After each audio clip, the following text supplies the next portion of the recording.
raise from Andrew Dean.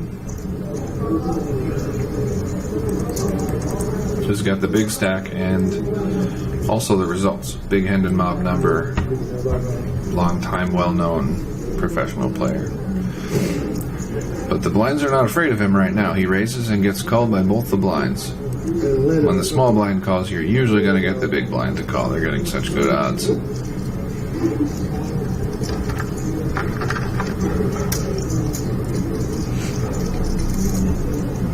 Ace-8 3-board with 2 hearts.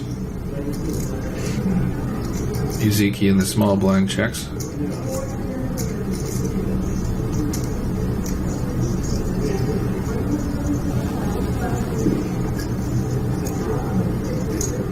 Stefanski checks and Dean bets out.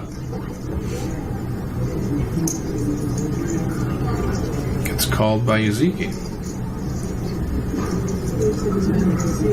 Now the pot's getting large.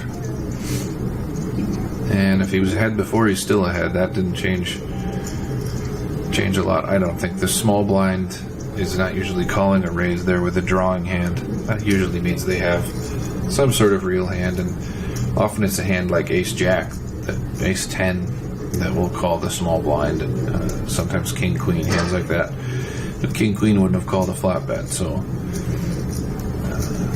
now this could be a big action board. If it is a hand like Ace-Jack or Ace-10 and Yuzuki decides to call down, could see a lot of chips get into this spot. Could be also that he flopped a set of 8s.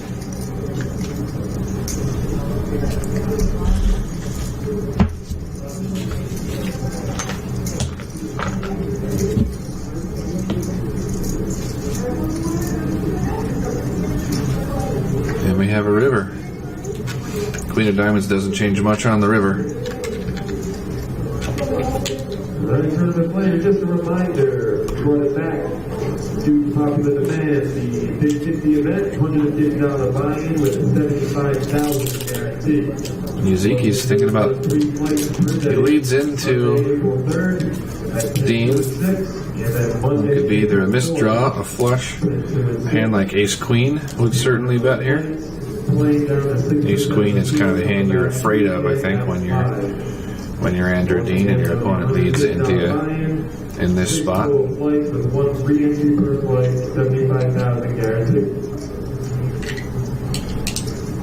I don't think Yuzuki had a hand like 8s full. I think he would have check raised the turn at least. We would have seen some action from him before this, though it's possible.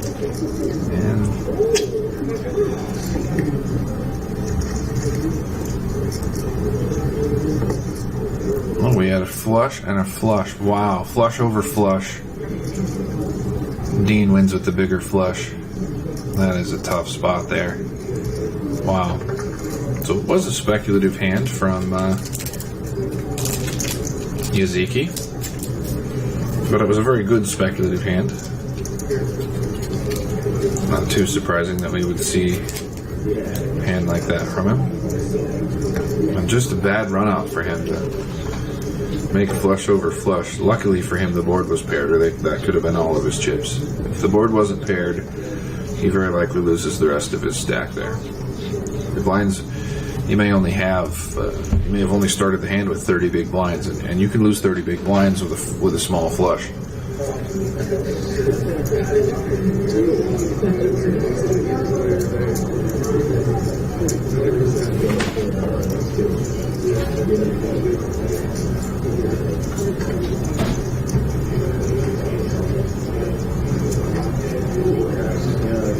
I guess they'll attempt.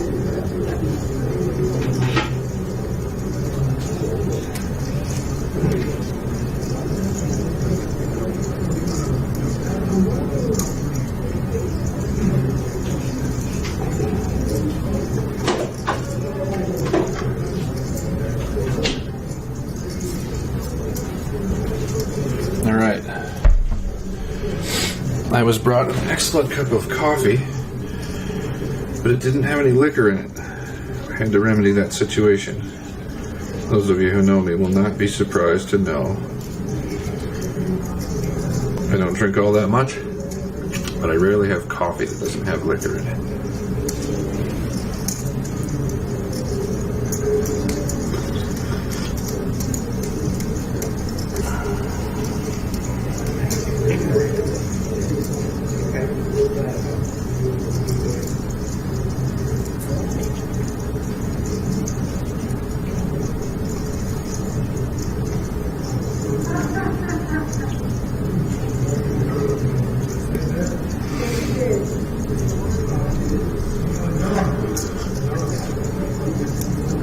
another 10 minutes at this blind level. 9 minutes. I haven't seen a structure sheet. I don't know if we go to 1224 or 1530. Well, we will start to put some heat on the short stacks eventually. We've been six-handed for a long time. 5.5 million chips in play. So we will probably end at around the 50,000, 100,000, or 60,000, 120,000 level.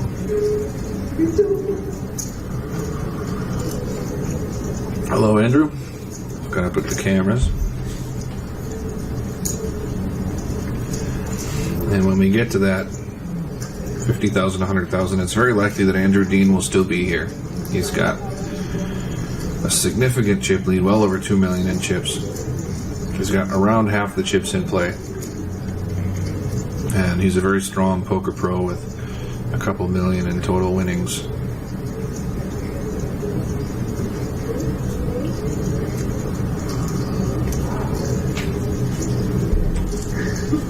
And he's playing well today.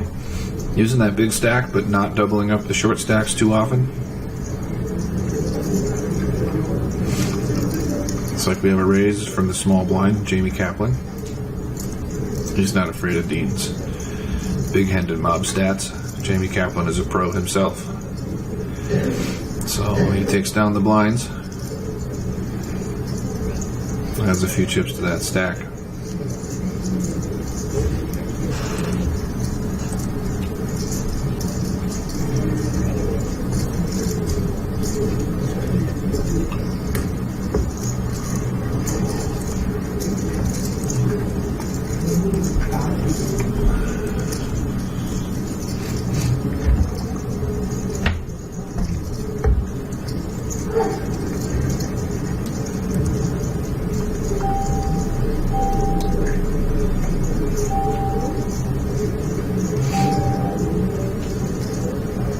And that would be the dinging of the clock in the background for the other tournament that is happening.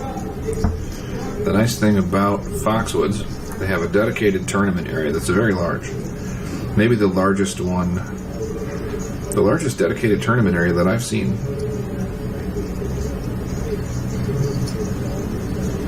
Which means they can run multiple large tournaments in the same room at the same time. They can run big tournament series with no alternates and no waiting. And because they have such a large live room, they have a huge number of well-trained dealers, and they can bring them all, schedule everybody on the days of the big tournaments like this big main event, and you end up with professional dealers all the time. When you go to a smaller room that's not used to having big events, sometimes they have to pull dealers from all over the place, and they aren't so good, but not at Foxwoods. You got a professional tournament director and professional dealers all the time. It's really a great room. I can't say enough good things about it. I don't know why I had never been there before, but I went a couple months ago and really liked it. I'm sure I will be back there soon.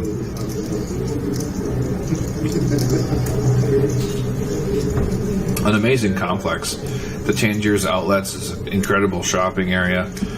The restaurants everywhere. It's a huge, huge complex, and it's beautiful. I posted a picture when I was there. Outside of this tournament poker room, if you were to turn this camera to the right, just outside, you're looking at the tops of pine trees. The casino is literally in the woods. And it doesn't hurt that it has Fox in the name and a fox in the logo. But it is literally in the woods. You're looking out at pine trees, and we have an all-in, but not a very eventful one. If we don't get a diamond or 3 black cards on the flop, it will be a chop. Uh-oh. There's a possibility of the spade draw there, but we will in fact chop this one. Ace-Jack and Ace-Jack.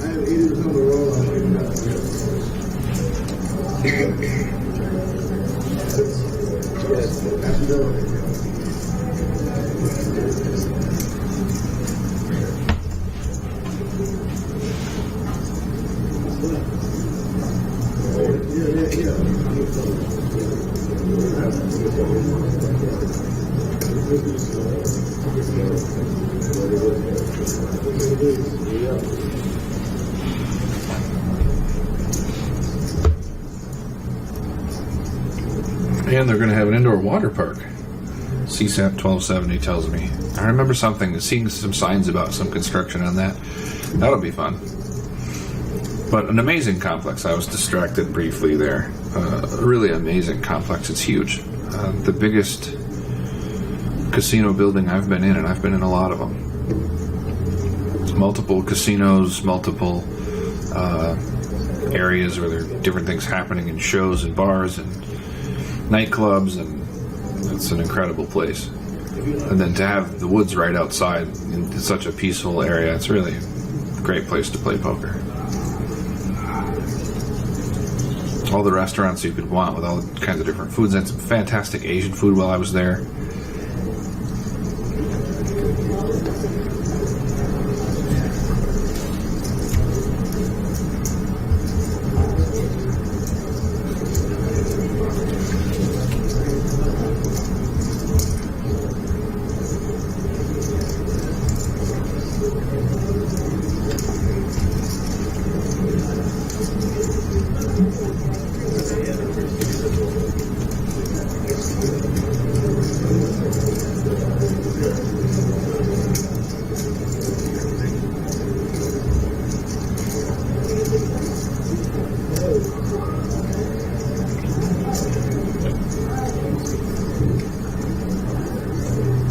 Somewhat uneventful couple of hours since we got to six-handed. These players are too good to get in trouble without a hand. They're too aggressive to just let a big stack run over them. And we haven't had a big cooler that has broken anybody or made a huge change in chips. Some people have chipped up a little or chipped down a little, but it's still Andrew Dean with the commanding lead. And no bust-outs in over 2 hours now.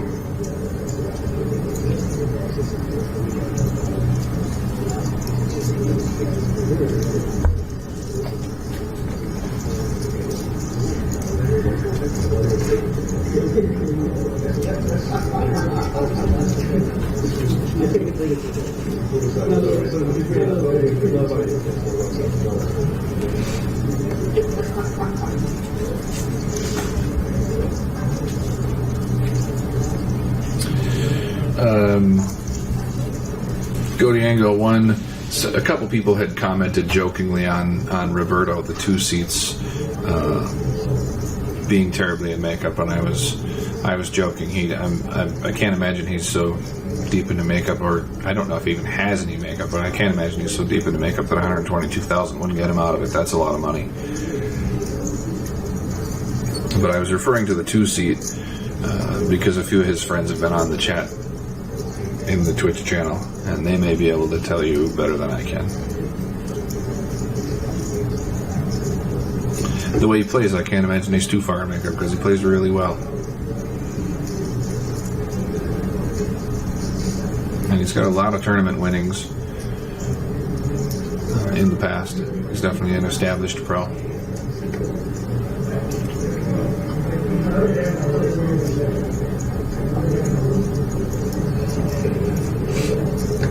These players are moving fast, too. Really surprising we haven't seen more action given the number of hands that we've seen. These guys are not taking too long to make decisions. We haven't had a really long tank all day. They're getting it done.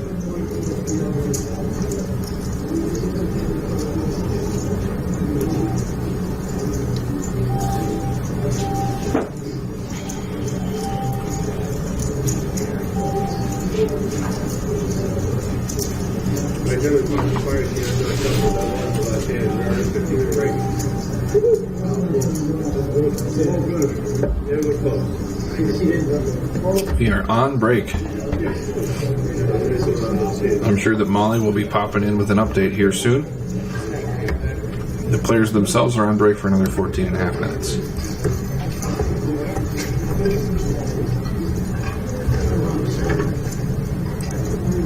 And I believe we will have an interview as well. Here's Molly. Hi everyone, it's Molly checking in from the floor. We are officially on a 15-minute break now. So I'm going to start out by letting you all each accounts. And actually, we have a special guest joining us, so if you want to come on in. All right, everyone, this is Tim Riley.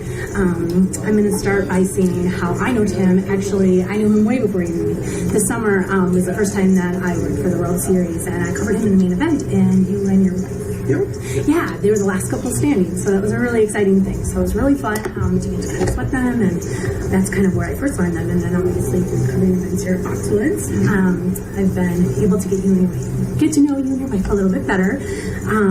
So I guess I just wanted to start off by talking about you played in this event. Yes. Yes. And unfortunately, that did not end super well. Would you mind telling us that story? I'm sorry to death. That's it was a tough one to take. It was one of the tougher bust outs I've had in a while. It was like 24 left-ish, 21 getting paid with $6,700 min cash, which is pretty good min cash for a $2,700 tournament. And I've just been played solid for a couple days straight. Didn't really take any spots. Had one chance that I got in and got that one hand. This is the second time I had an opportunity to get all my chips in, and I was dealt aces. And there was a spot where it looked like to be a great spot to 3-bet before I even looked at my hand, where I had Kurt Kohlberg opening and Mike Nye calling. The guy who was very active opening, and the guy who was very active calling. Two guys who could have very speculative hands in the spot. Before I even looked at my hand, I was like, this could be a good spot for a 3-bet squeeze. I was on the button. Probably wouldn't have taken it, seeing the fact that we were 4 off the money, and I didn't really want to do too much damage to my stack at that point. But I looked down and I saw aces, and I'm like, wow, this is like amazing. So I made a 3-bet to just under 30,000, and Dean, who's over here now, tripling at the final table, wakes up in the blinds with kings. And he puts in a 4-bet, and to me at this time I'm just loving my life, thinking to myself, how many chips can we get in the pot right now? Sure. And finally he'll give me a chance to make a run at one of these Foxwoods tournaments, and we get it all in the middle, and he's got the kings, I got the aces, and we made it all the way to the river before the king showed his ugly face on the river. I know. I remember the flop came with 2 queens, and I was like, oh, yeah. this is good, this is great. Felt good. River was like nothing, I think it was like a 3 of diamonds or something, and then just more, king of spades on the river. 96% we have top 3 stack, and yeah, it was tough. I mean, I like Foxwoods. This is like my home casino, I guess you would say. So I'm from the area. I just don't do well here. I probably played 30% of my tournaments, live tournaments that I've played live, have been here. Sure. And it doesn't even amass for maybe 5% of my total live cashes. Yeah. I don't run well here. I mean, in fairness, I did look you up on Hen and Mob, obviously, and I know of you as being a really prominent player in the room, and I saw that you do have about $821,000 in live earnings, and I did notice that there is not no much whole lot of Foxwoods. I've read 100K Foxwoods. I had like one score for Dave Stefanski, who's at the final table now. I took second against him in a $1,200 main event they had here, where him and I played grueling 3.5 hour. Oh wow, heads up. Oh my gosh, one crazy. Of the tense battles I've ever had. He's a really good player, and just neither of us wanted to give up. And we're friends too, so it was a lot of fun. And that's the best score I've had at Foxwoods. Other than that, a few 8 or 9, maybe 1,000, 10,000 score here or there.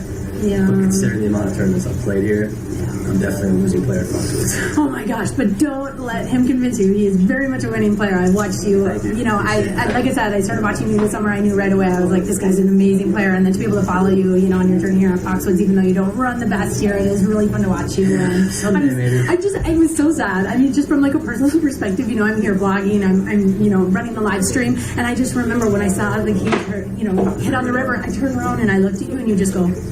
Yeah. I was like, oh my god, I'm so sorry.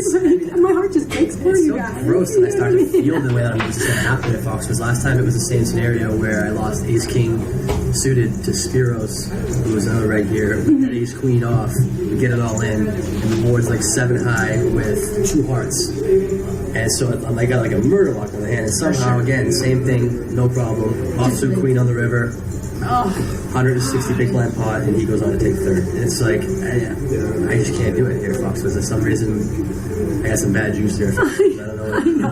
You know what the good news is? It's got to turn around at some point, right? Yeah, I mean, I really feel like it's almost that time. Yeah. So, you did say that you are friends with Dave at the final table. Do you want to talk a little bit about the remaining players? I also have a list here of their chips counts. I don't know. Do you want me to go through those first? Sure, yeah. Okay, so basically we have Andrew Dean. He is still the chip leader with 2.6 million.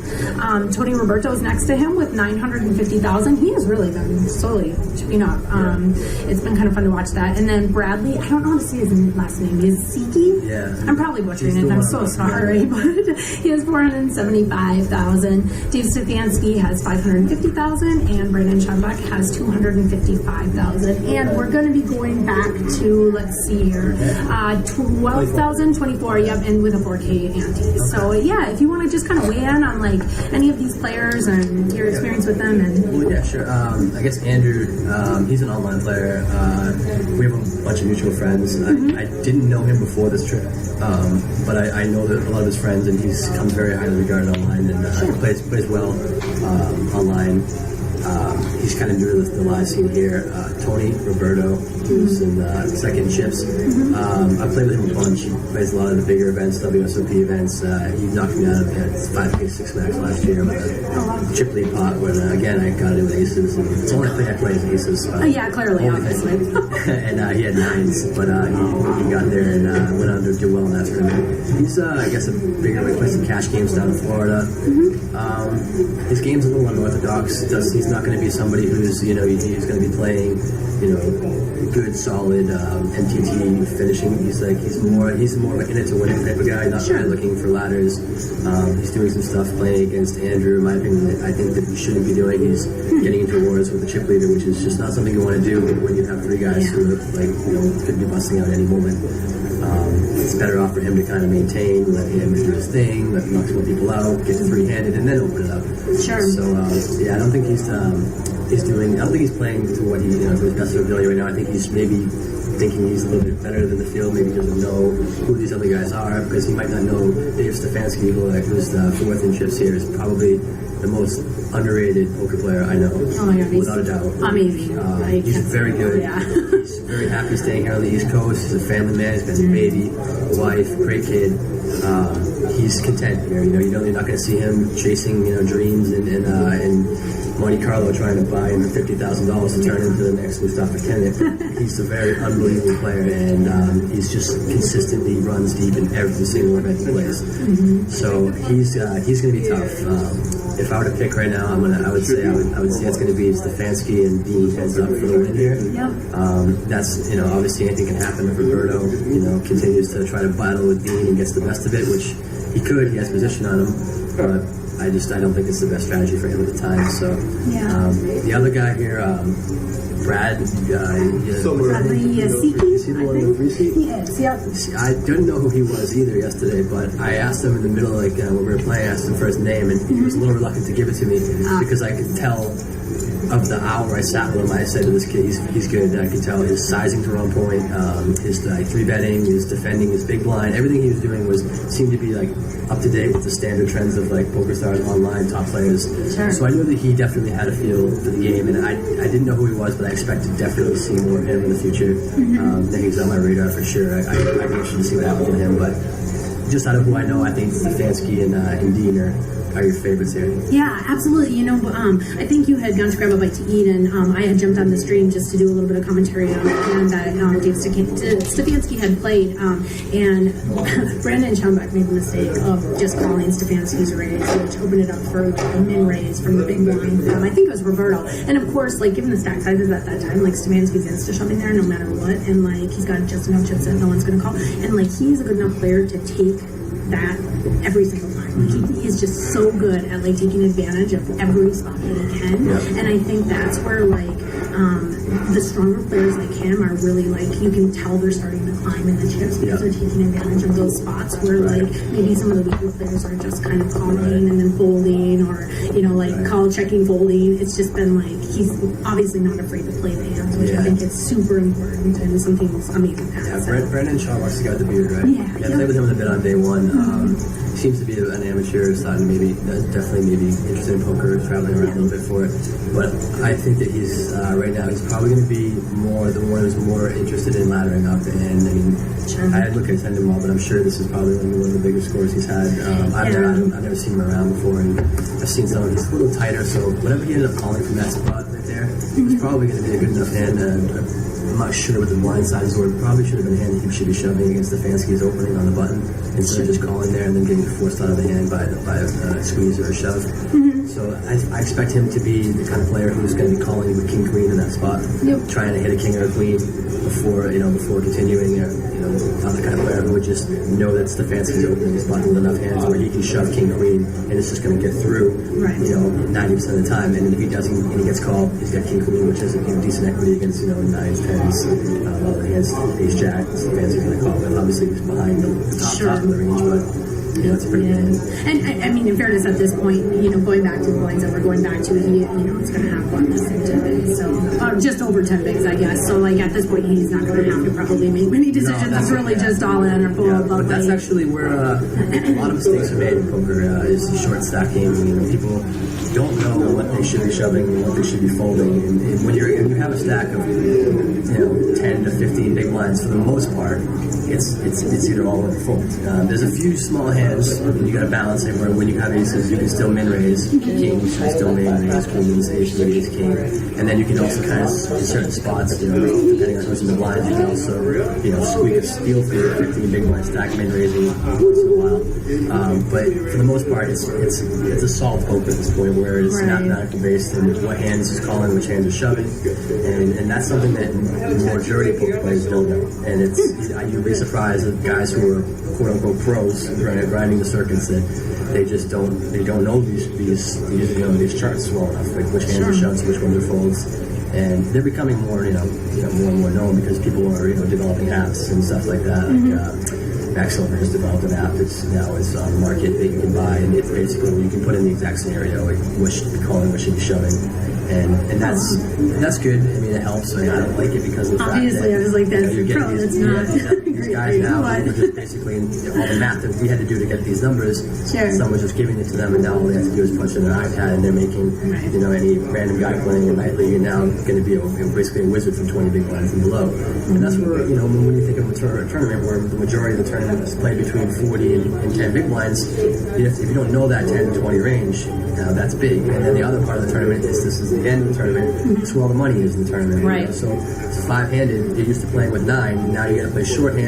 Lines coming out faster. You're not prepared to get in there and mix it up with these guys. You're not going to be able to sit there and wait for ace king, ace queen, queens. And when you do finally get them, you're going to have 200K under 10 big blinds, and you just double back up to 18 big blinds, and you blind off again. So it's not really what you want to do at this point in poker. Right now, you got to pretty much find spots and.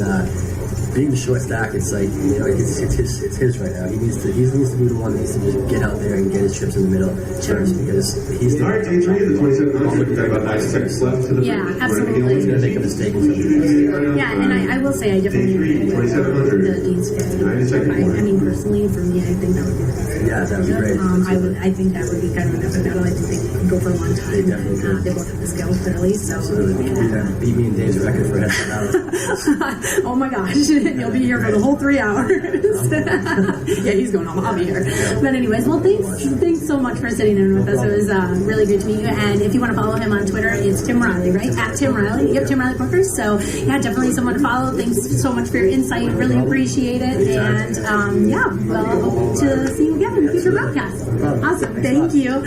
All right, everyone. So we are almost back to play. There's about 40 seconds left until we start. So I'm going to bring you back to the main stream while the players are taking their seats, and Fox will kind of take over. I will be posting the chip counts that I did mention in the beginning of this break, and I'll be putting them on foxwoodspoker.com, so check them out, all right? And I will try as hard as I can in the midst of doing everything else to bring you the chip counts more often. All right, thanks everyone. We'll talk to you soon. Thank you so much. I really appreciate it.